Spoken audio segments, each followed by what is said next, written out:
truth. Welcome to Drop Me Off in Nashville with Scottie and friends.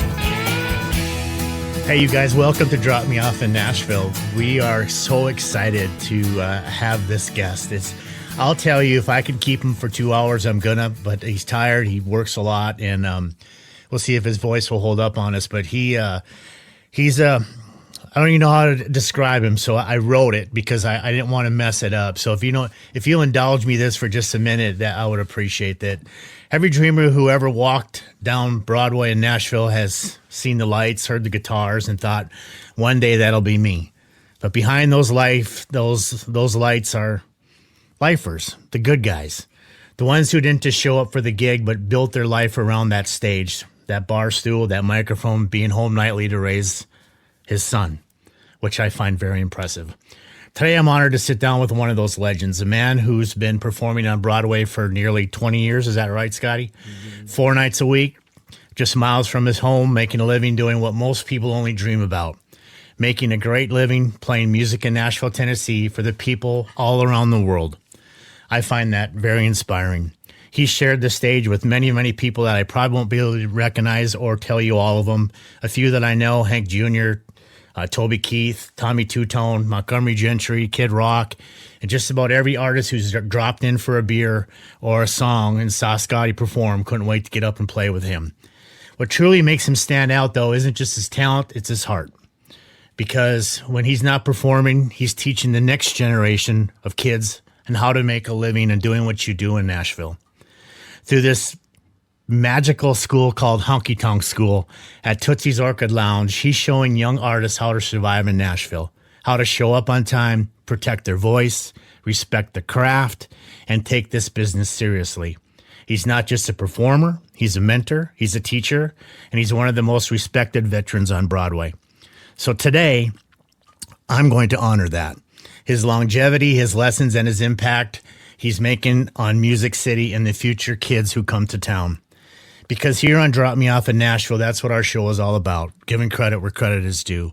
And after this, I will give you a proper introduction to this man by the name of Scott Collier. We'll be right back. Get ready. Get ready. Get ready. Let's do this. It's showtime. Please pay attention. Stop what you're doing and welcome our guest. Okay, welcome back. First of all, Scottie was sitting across from me. Hi, Scott Collier. Welcome to the show. How you doing? Man, correct me, because I read my sheet, and there's a couple of things I said wrong. Let's clear the air on that right out of the gate. Okay. You didn't play with Toby. Never played with you, but he was in with you, right? He's friends with my boss, Steve Smith. So he's been in. He's been at Tootsie's at the time. And rumor has it that I Love This Bar, he got the inspiration for I Love This Bar in the VIP section at Tootsie's. In that booth in the corner there? Yeah. And then Hank Jr., right, has been in? Hank Jr.'s been in a bunch, yeah. You haven't played with him, though? I never played with him. John Stone, another guy that sings down there, which is a legend. And I learned a lot from him. He's my buddy, but Hank played with him, too. But I've played with Kid Rock and just...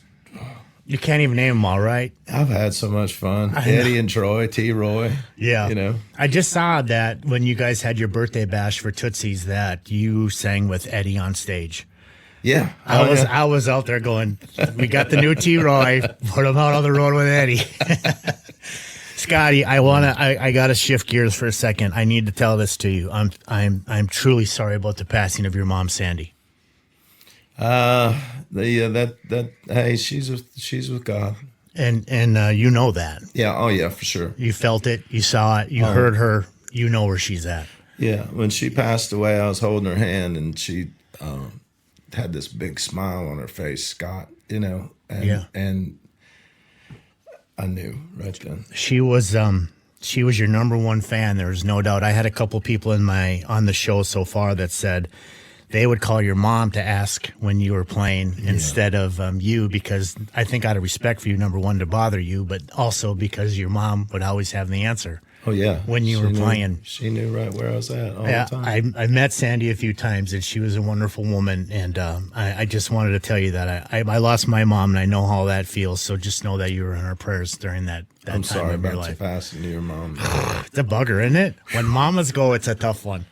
It was tough when my dad went, but it wasn't as tough as when my mom went. Well, my mom helped me raise my son. You were there. Jordy boy. And Jordy, holy cow, your son he's a football player. He's plays what is he, the kicker? He's a punter. He's the punter for McGavick High School. And what's funny is that I'm a dreamer. Everybody moves here as a dreamer, Mm-hmm. And my son, I asked him, I said, "What do you want to do?" He said, "Well, I want to be an actor." I said, "Well, you're going to be a good one, and I'm going to rally behind you, get you in the right schooling and do all that." And so that's on the back burner. But now he wants to be in the NFL. Good. Hey, everybody's got to be in it. I mean, if you got a dream, do it, right? Do it. So I hooked him up with one of the kickers that kicked for Alabama University. And he's giving Jordan lessons and all that stuff. And that goes a long way. I was the worst at sports. I like to watch it, but I was the worst. I couldn't. Yeah, he must have get that from his mom. But what's great about it though is that you're going, son, whatever you want to do, whatever that path is. Yeah, do it. Just do it. Because why would you not want him to do that? And I think that's what a lot of these kids, when they come to town, Scott, it's the same thing. Their parents, because they love them, might go, "Well, are you sure you want to do that? Maybe you should go to college. Maybe you shouldn't follow your dreams." But they're like, "No, I'm going to go anyway." And I think parents do that out of love, not to discourage, but they may be worried about them, right? Yeah. Do you see some of that? Because you really mentored. I mean, countless amount. You've had people signed to major labels that's worked with you, right? Yeah. And you've had labels bring people down to see you perform. So when I say veteran, you're a veteran, and you teach people the craft of music, right? I didn't really realize that. I just do what I do. But that's it, because that's who you are. I love it, man.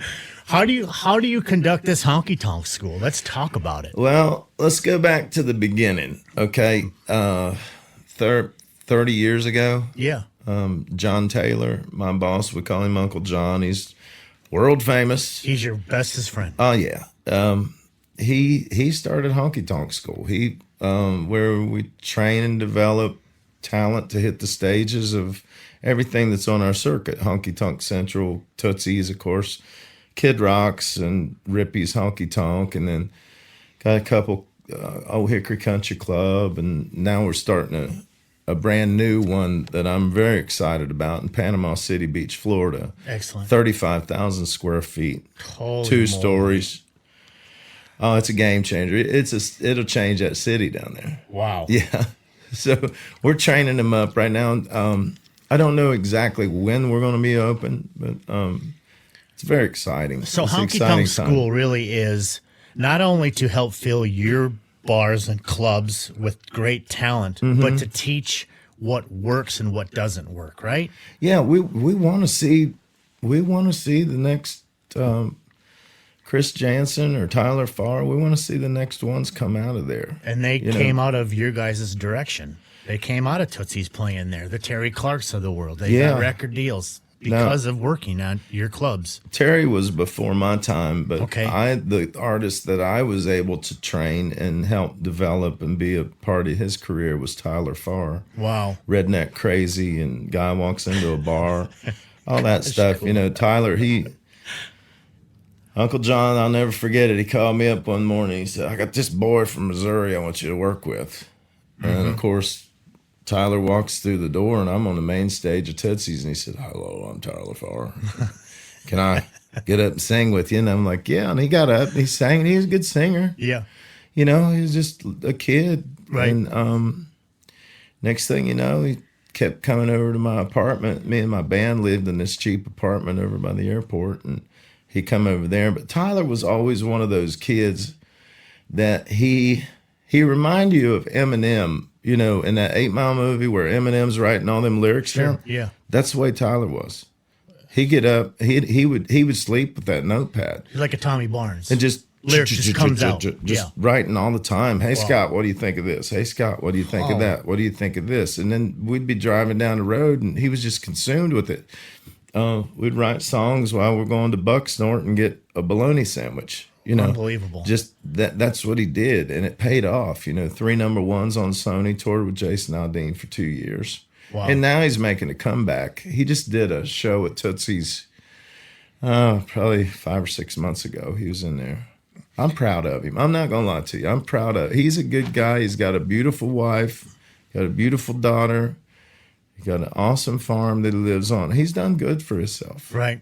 But they came through you. They came through Tootsie's. Honky Tonk School. You got to learn. Yeah, you got to learn. Because there's things that you can and can't do, right? You have to keep that crowd. And you're an expert at keeping the crowd.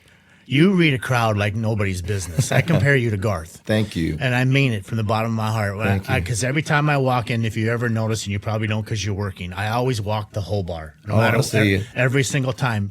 Number one, I want to see who's paying attention to you. Yeah, man. And number two, I want to hear what they're saying about you. Yeah. Because it just again goes, I'm right. He's so good. He's so good. And then when I sit down and you start picking on people and or me in the audience, people eat it up, Scott. I mean, I watched Coal Miner's Daughter a lot. It's one of my favorite, right? And when Loretta's husband is in the crowd and he's walking around, and that's where I learned it. Mm-hmm. And when she sings the first time in that bar, and he's watching to see who's paying attention, that's what you get. Yeah. And if you don't have somebody's attention, you get their attention. But in a way that's very clever. You can't teach that, or can you teach that? I do my best. Here's what I tell new artists that come to town. I treat that stage and treat that bar like it's my home.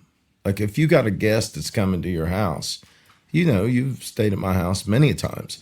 Hey man, go in there and get whatever you want out of the refrigerator. Yeah. Just make yourself at home. Watch whatever you want on TV. Yeah. Right? That's the way I treat them when they walk through the door. It's like, hey, go to the bar, get you something to drink, man. Have fun. I treat them like a guest, Right. And then, of course, I like to pick on people. I mean, and but it makes people it fun. pick on me too, Yeah. What's entertainment? It's fun. just you got, there's great talent that stands up there and that can out-sing me. I mean, George Straits and the Ronnie Millsaps and the Keith Whitleys and all that, they can out-sing me, of course. But to me, it's about having fun. I like to mess with people. I'm up there, I do. But it works. Scott, it works. Yeah. I tell you, there's many people that I will say, if you're going to go to Nashville, where do I go? I said, go find Scott Collier, go find John Stone. 2 reasons. Now you've seen the best. Now go try everywhere else and see what you can find. And it's true. And I know you're not really good at taking compliments, Scotty, but I'll tell you that it's been echoed in my ear when people would say something. Oh, Collier's great. Yeah, John's great. Because you guys are. I think my mic went out. You're good. It's good. Okay. Yeah. So, have you ever quit? Would you get to Nashville and you thought, I'm not doing this, I'm going home? When you first got here? Did you get frustrated? Well, yes. There's been frustrating times. Yes. Did you quit? Maybe for a day. And then I'd come back. Yeah. There's times that, you get homesick. I'm 400 miles away from Londonderry, Ohio, where I grew up. And my family's all up there. And there's times but there's always been something that always kept me here. Mm-hmm. And I can't, it must be a God thing, because it's I've been there almost 20 years and it don't feel like it's been 20 years. It's definitely not the money for you, but the money has been good for you. It's never been about the money. Not for you. Tommy Barnes told me this. Tommy wrote Indian Outlaw for Tim McGraw. And I'll tell you, I think Tommy Barnes is an amazing human being inside and out. Not just as a professional songwriter, but kind, smart, engaging. I've had a conversation with him on the phone. I needed help with something, and I asked him for his permission to call him. He was very graceful, and we had a wonderful conversation about some things. I think the world of Tommy Barnes. He's my brother. You guys are friends. Well, when I moved to town, I was sleeping in my car, just like everybody else in the parking garage. You know, I never lived like that before. Right. And Tommy, he said, "Hey man, won't you come over to the house and you can stay all night with me and my dog Elvis?" Yeah.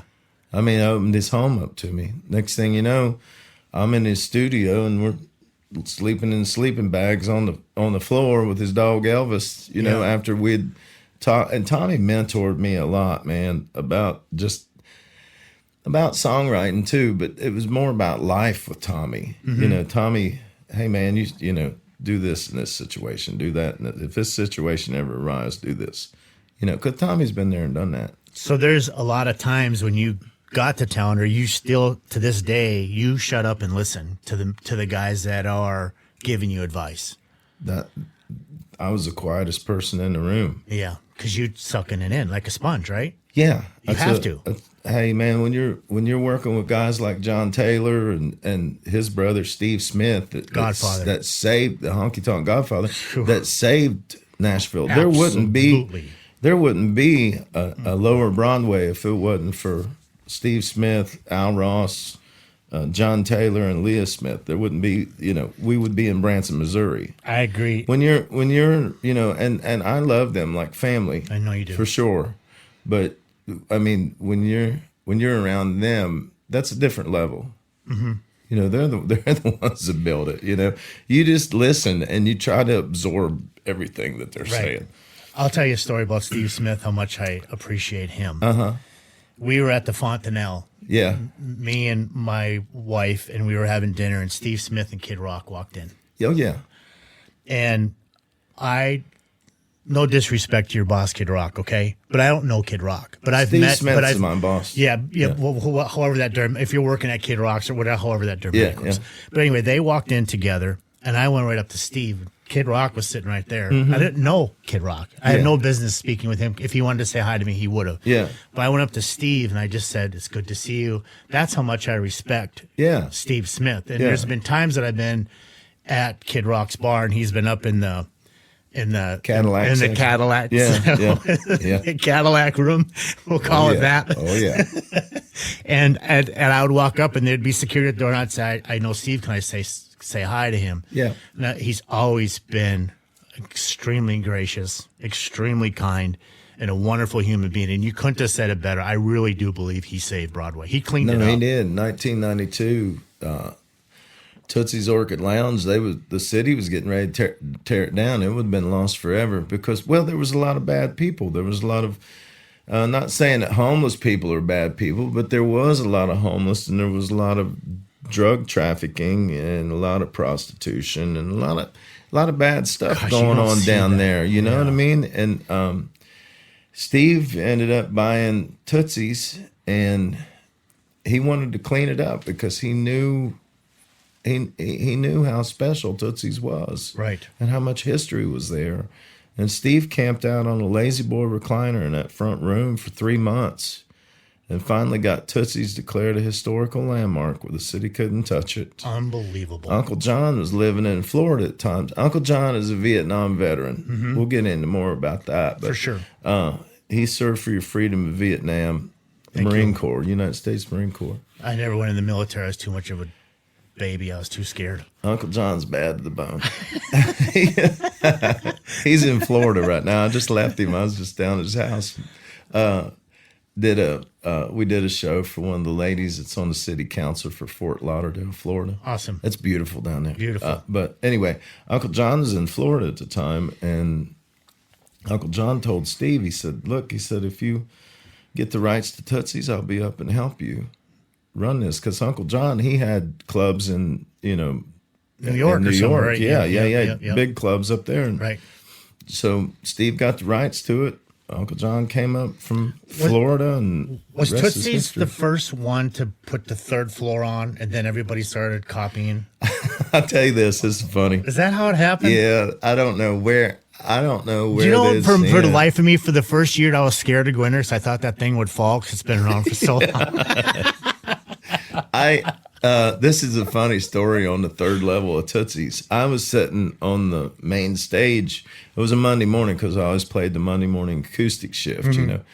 I was down there playing on this stage. Steve walks in, the Godfather, Honky Tonk Godfather.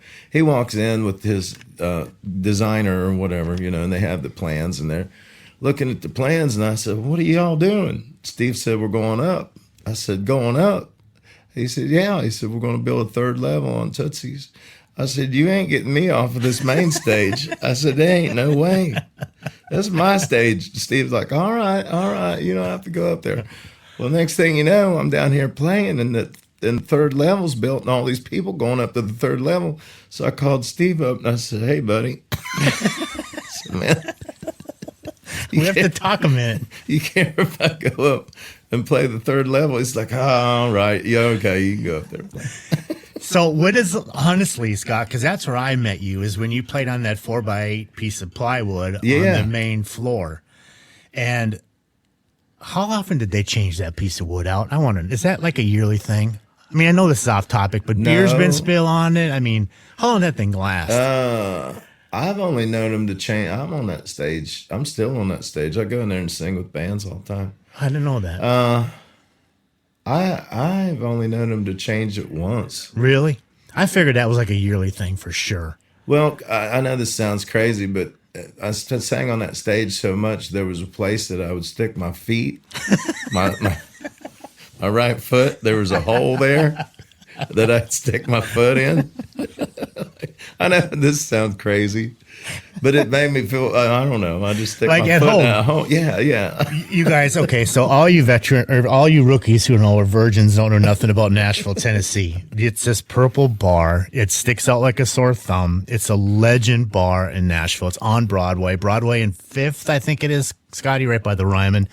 Anyway, you walk into the main floor, and right to the right, it's about the smallest stage I think you've ever seen. It's a 5x8 piece of plywood, right? That's how big it is. Let me tell you, it's a small stage, but it's a huge stage. It's a world stage. That's where I was going with it. The people that played on there, have been in there, have watched people perform in there is phenomenal. And we're going to get into more details of that right after this. Here we go.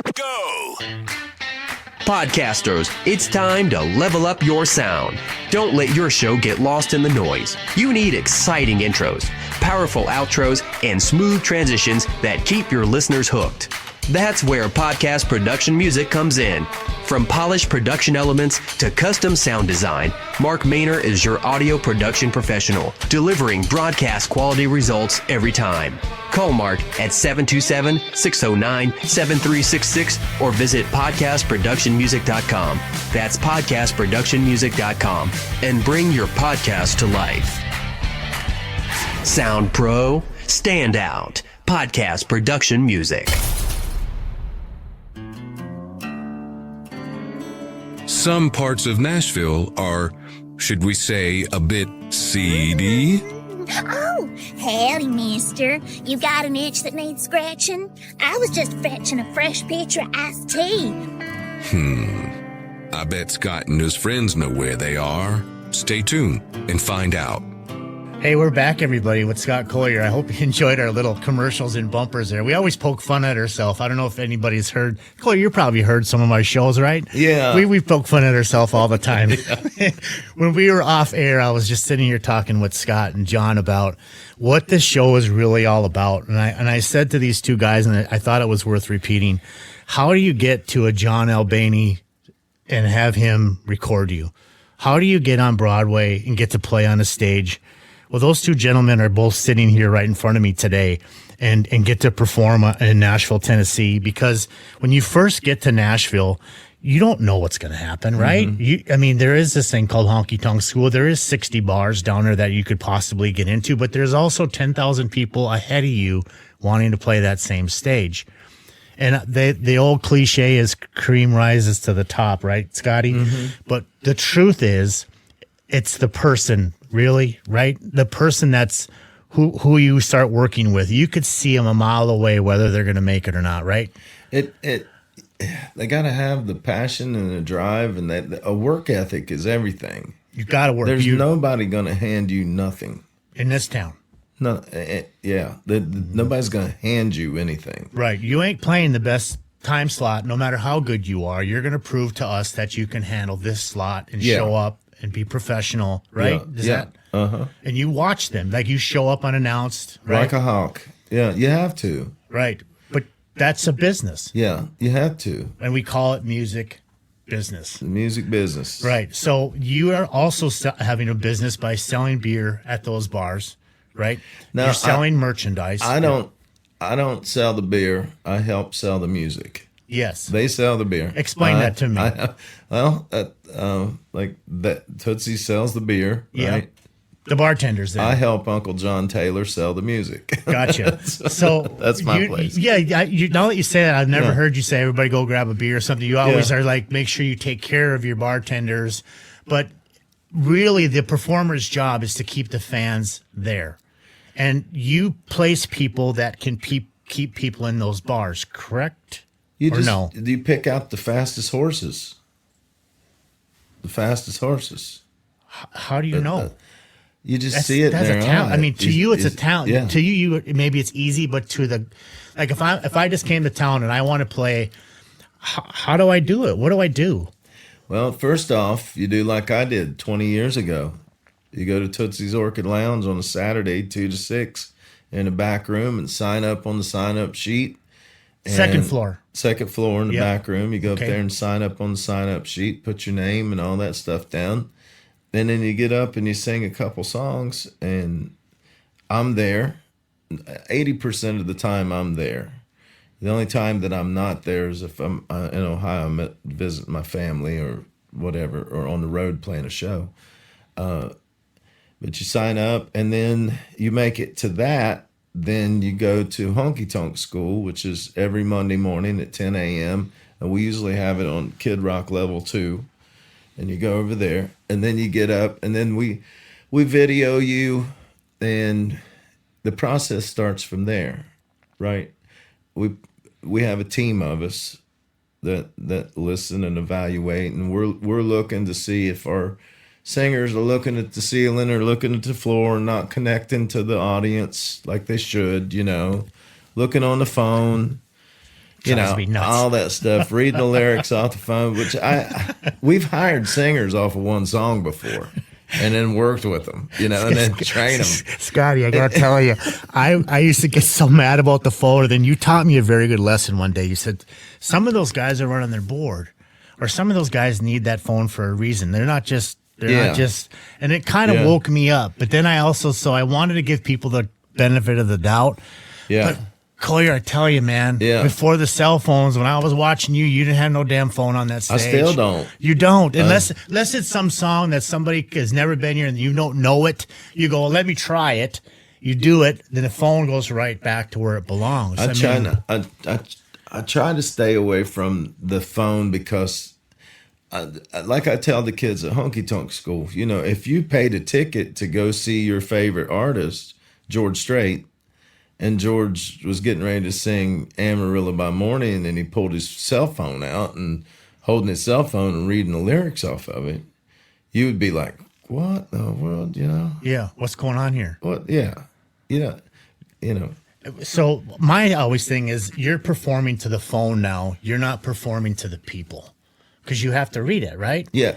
I would rather have them have a floor monitor. I mean, there's all these different things that are out there now that people can use to, if they need that they can assist themselves besides this phone that they're now singing to and not to looking at me and connecting with me and you while I'm performing for you in this magical place called Nashville, Tennessee. Yeah. So you finally get them to Kid Rock's. Yeah. And I've seen a lot of your shows. I watch them on TikTok a lot because I want to see what you do. I mean, I've seen you bent over at the waist and swinging your arms and saying, if you do this, this is how this happens. I've watched many things that you've done. Yeah. And the reason you do all that is you're trying to teach them certain vocal controls, correct? Yeah. It's just old tricks of the trade that you learn from years of doing it, and to get into your head voice or whatever. But we've got a vocal coach that's actually Uncle John employs that. Excellent. Through Honky Tonk School. Excellent. Her name's Chelsea Foster. And thank you for what you do, Chelsea. And I just watched her. What was it? Saturday night, she was playing with the Starship Band. Mm-hmm. You know, we built the city on rock and roll and all that stuff. She's the new female lead singer of that band, and she just. I don't know if I can say this, but she kicked ass. You could say it. She kicked ass, man. Yeah. I was standing back there just watching it, and I'm like, her vocals is just said, you know, we have the best of the best to train these kids. But if you don't have a vocal coach at 22, and you're going to go out there and do these covers and try belting them out and do this Carrie Underwood stuff without some kind of protecting or understanding how to protect your voice, you'll end up in the hospital. You're screwed. You'll end up in the hospital. Amen. I did. No, I did. You did. You learned the hard way. Oh, I've had I've had the camera shoved down my nose, and I went through all that. I went on vocal rest for, well, you remember. I do. You know, 4, 5, 6 months.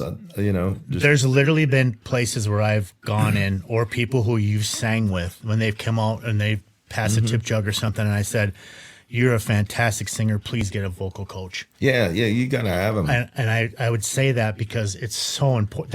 If you want to be in the music industry, that's your paintbrush. That's your McDonald's store. True, that is everything. Is that vocals? If you don't protect that, you done. have nothing. You're done. Go home. Yeah. Right. True. Because when you get into a studio, once you say, if you want to be an artist, not a guy that goes up and sings Garth songs and Carrie Underwood songs, but you want to be an artist. Once you say, some of the best advice to be is not only while you're playing at Tootsie's or Kid Rock's or any other of the bars downtown, that you also have to learn how to sell a song that's an original. Because, that's what's going to sell. That's what's going to get you a record deal. Not copying Garth Brooks. Yeah. You have to learn that craft. Oh, yeah. You've learned that craft, and that's not an easy thing to do, is it? Well, I'll tell you my story on the whole artist thing. Okay, back in the day, I was working with Irv Woolsey, George Strait's manager. Rest in peace, sir. He's a good dude, man. He always treated me good.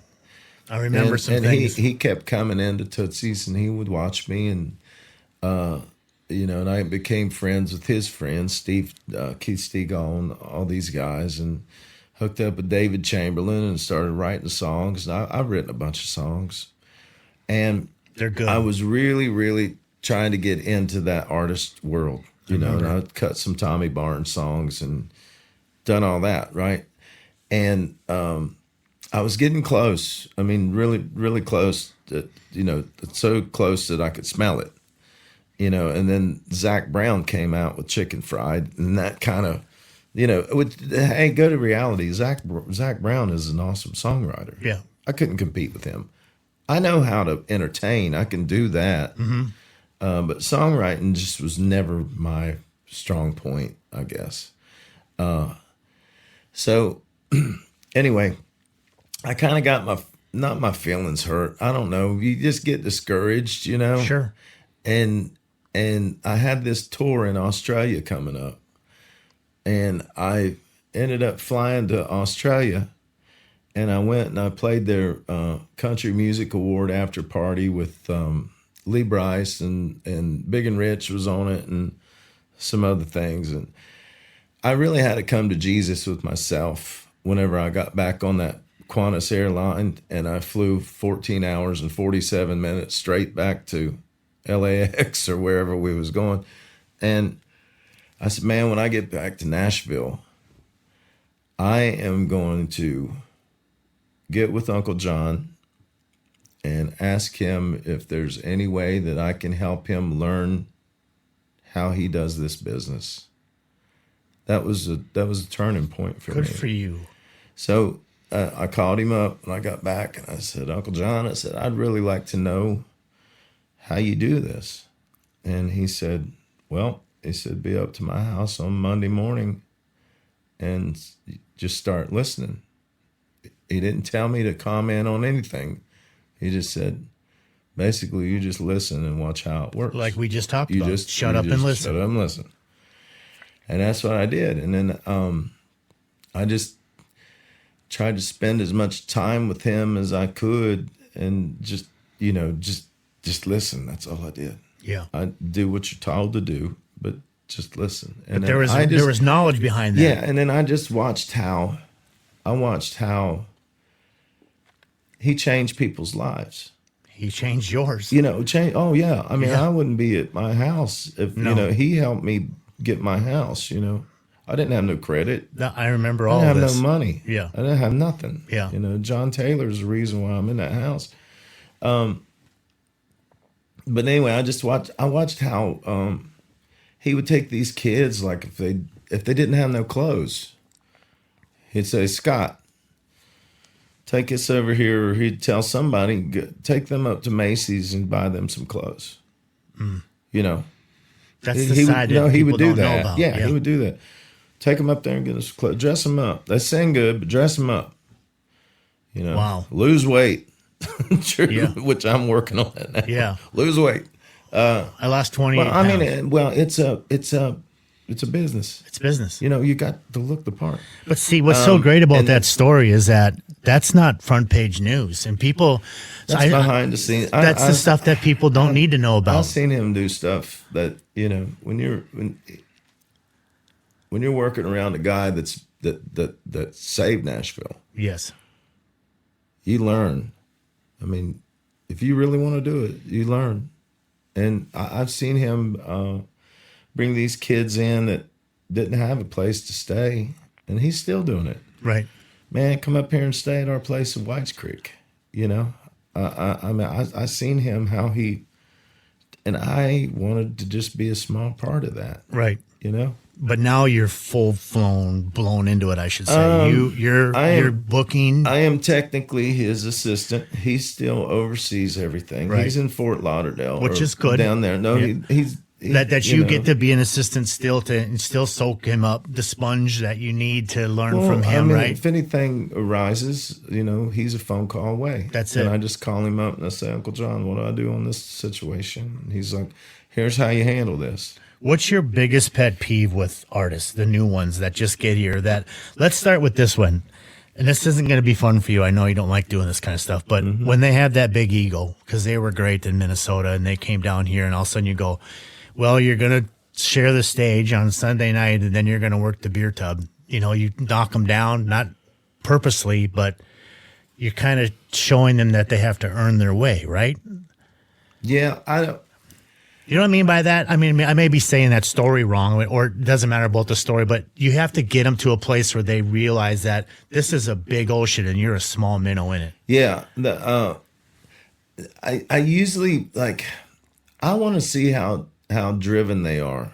I want to see how many honky-tonk schools they go to. Good for you. You know what I mean? Yeah. I watch and I pay attention, and we got a sign-up sheet, and I know how many times they've been there. Right. I want to see, like we start at 10 a.m.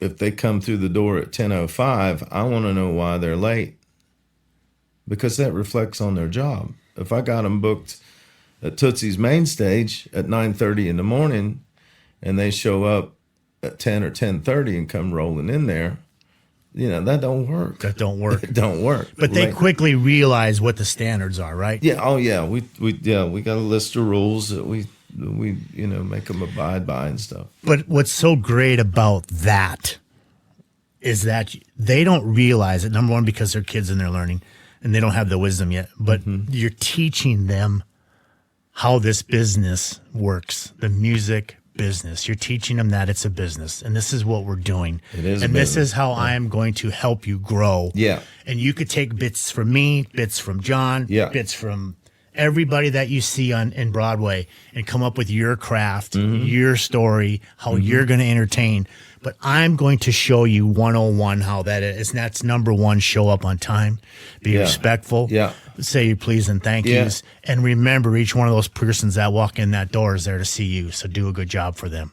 Yeah, man. Yeah, right. That's it. Yeah, do a good job. Well, there's other things too. I mean, they got to dress nice, be professional. Well, yeah. I mean, you got to look the part, right? If you look like you slept under your car the night before. Right. That don't work. It ain't going to work. No. You got to look good. I mean, take a shower. This is the craziest thing. It's the truth. I mean, You're gonna have to clean up. No, there's times I've had singers come in and their breath would like knock you out, you know. I just had that on the airplane flying here. I thought I was gonna die. I'm like, and sir. no deodorant and all this stuff. I mean, it's you don't. It's true. I've had to tell people that. You guys take a shower and clean up and brush your teeth. We'll be right back.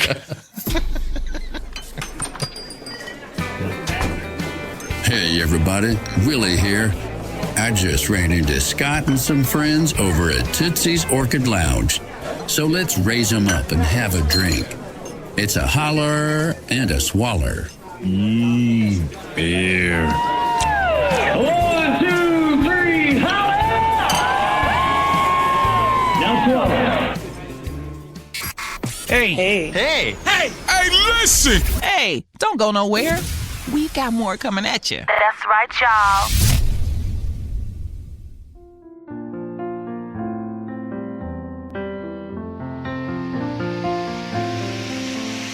When music feels real, you don't just hear it, you feel it. That's the sound of Michael Gillis, one of today's fastest rising voices in adult contemporary music. You walk in a dark room like crystal candlelight. Michael's single, Working with the Rain, stormed up the Billboard Adult Contemporary charts, debuting at number 21 and climbing to number 13. Then came Can't Hide Beautiful, holding steady in the Billboard Top 40 and streaming in over 30 countries. And his breakout hit, You and Me in Miami, reached number 2 on the Euro Indie chart. Proving his music connects across oceans and generations.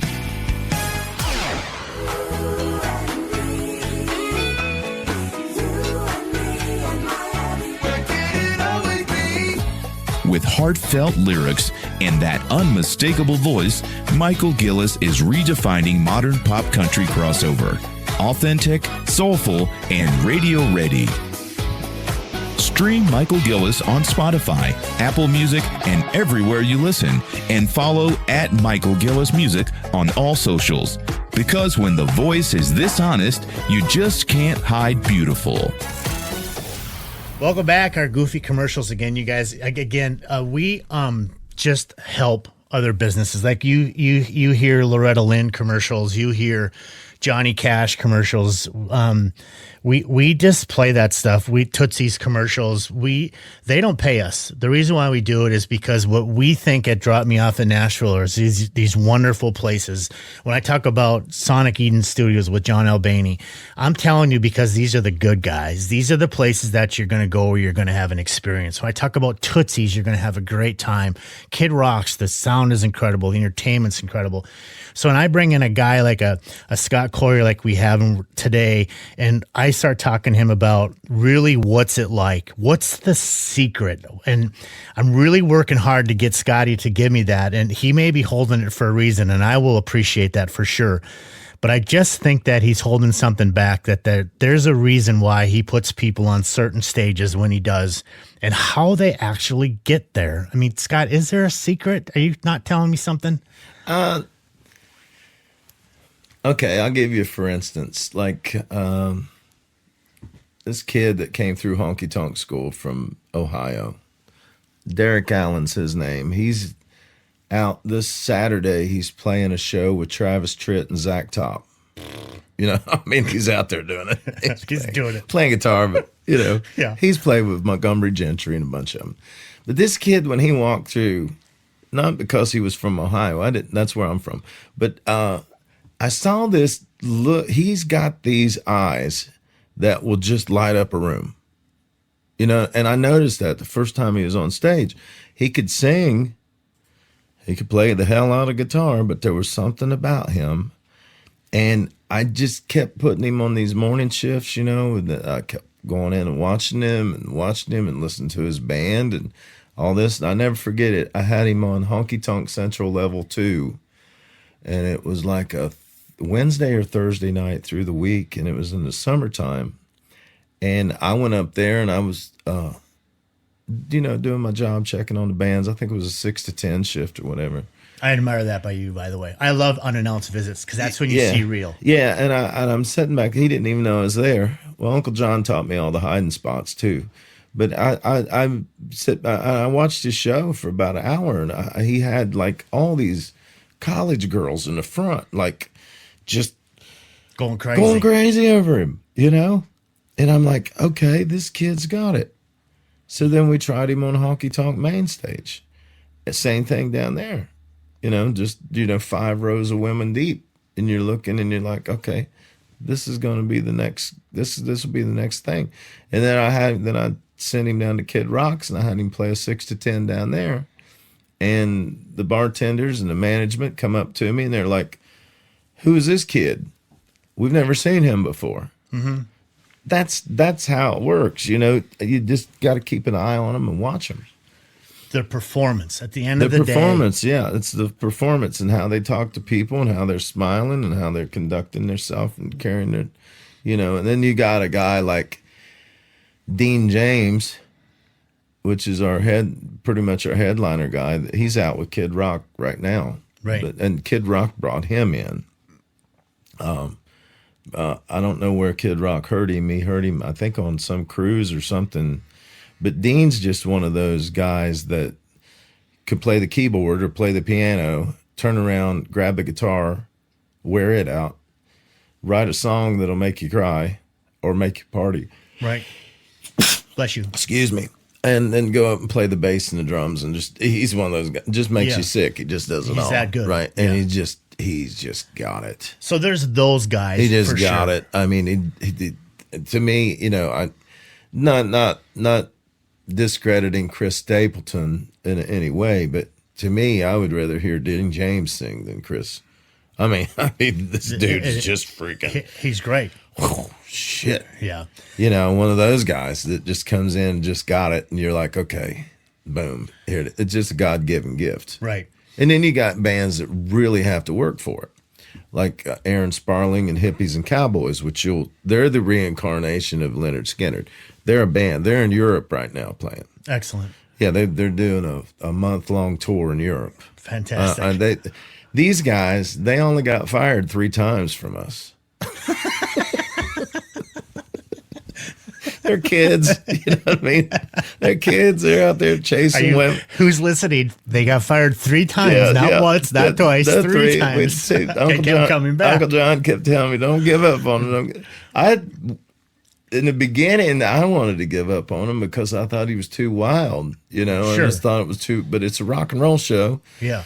Uncle John, he kept bringing him back in, and he's the one that, you know, saved him. That's experience. That's all. Which, thank God, you know, because I was ready to write him off. I'm like, no. Yeah, I'm done with this. No, but Uncle John's like, I see something in these people. You need to work with these people. They got it, you know, and they're just kids, you know. But once they finally figured out, hey, I got a talent. Hey, I can actually make a living at this. Right. You know, now you fast forward. I think they've been with us, 5 years or so. Now you fast forward, and they bought a $500,000 tour bus. Yeah. That they own, right? That's the whole thing, you guys. Yeah. I kept Scottie an hour, and I got to let him go. He has a show this afternoon, but there's going to be a part 2 to this. So we're going to come back, and when I get him back here next time, and hopefully that'll be next week, what we're going to do is we're really going to get into some deep stuff with Scottie about record deals, about what his trajectory is for the rest of his life, how people can make 6 figures on Broadway under his direction. Think about that, 6 figures buying tour buses. He's going to tell you all that stuff. But, Scottie, so far, I can't tell you how much I appreciate your time today. Appreciate you, brother. And you're playing this afternoon? Yeah. At 2 o'clock? 2 o'clock. Yeah, that's awesome. All right, thanks, everybody. And thanks for listening to Drop Me Off in Nashville. And stay tuned for part 2, which is coming up next week. Thanks for joining Scottie and Friends. Don't forget to like and subscribe to join the Drop Me Off in Nashville family. Engineering and production provided by Podcast Production Music. Well, Nashville, can't thank you enough for all the time. Y'all come back now. Here?